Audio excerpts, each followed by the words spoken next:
Mayong gabi, kaganyong tanan. Magandang gabi po sa inyong lahat. Ang tagal ko pong hinintay ito.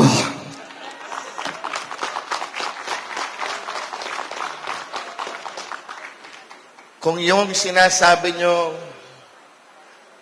mahal nyo si PRRD, ako, ibibigay ko ang buhay ko para sa kanya.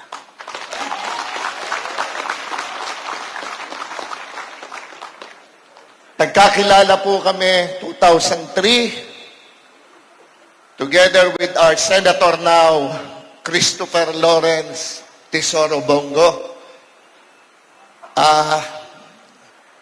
Yun na po, tuloy-tuloy po, every weekend, nandun po ako, totoo rin po yung sinabi ni Senator Bongo, na talagang gusto kong gawin sa pelikula ang pinakamagandang istorya ng buhay na isang tao, yun po ang kay PRRD. Kaya nga lang po, hilasan siya.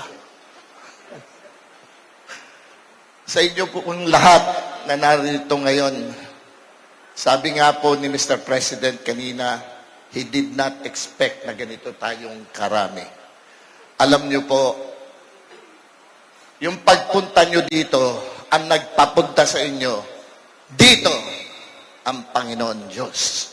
Dahil gusto niyang suportahan niyo ang PDP. Medyo lumakas yata ang boses ko. Na-excite lang kayo naman, oo. Matagal na po kami magkaibigan ni Senator Bongo. As a matter of fact, 21 years na po kami magkaibigan. Hindi ko iniwanan ang taong yan. Alam nyo noon, nung siya'y nangangampanya noong 2019, kabado yan, nagbabasa, binabasa lahat yung sinasabi niya. Parati ko siya sinasabihan, partner, mag-down ano ka na lang, kung ano na lang yung nasa puso mo, sabihin mo. Sabi niya, partner, ano pa lang ako, umpisa pa lang ito, pero mawawala din yan. True enough po, nung maging senador siya, spontaneous na po ang kanyang mga sinasabi. Talagang mararamdaman mo ang sinasabi niya na nanggagaling sa puso.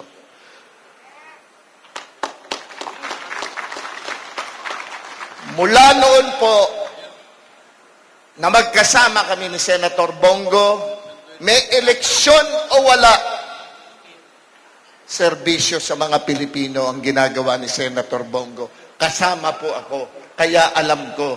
At noon pa man po, nagseserbisyo na rin po ako sa mga Pilipino. Hindi po ako nagmamagaling. Kay Senator Bongo po, marami akong natututunan. Kay Senator Bongo po, naramdaman ko, buhat pa po noong presidency ni PRRD, naramdaman ng lahat ng Pilipino na pwede naman pala. Pwede naman palang ilapit ang gobyerno sa pinakamahihirap na mahirap para hindi na po mahirapan pang umabot sa gobyerno ang mahihirap. Yan po natutunan ko. Isa sa napakalaking natutunan ko po sa kanila. Kaya po, yung pong sinasabi ni Senator Bongo na ang serbisyo sa tao ay serbisyo sa Panginoon Diyos. Totoo naman po lahat yan. Kapag nangako ka sa mga kapwa mo na magbibigay ka ng serbisyo sa kanila, nangako ka rin sa Panginoon Diyos na yan ang serbisyo mo sa Kanya. Kaya sa inyo pong lahat ngayon, tinatanggap ko po ang aking nominasyon para sa 2025 senatorial election.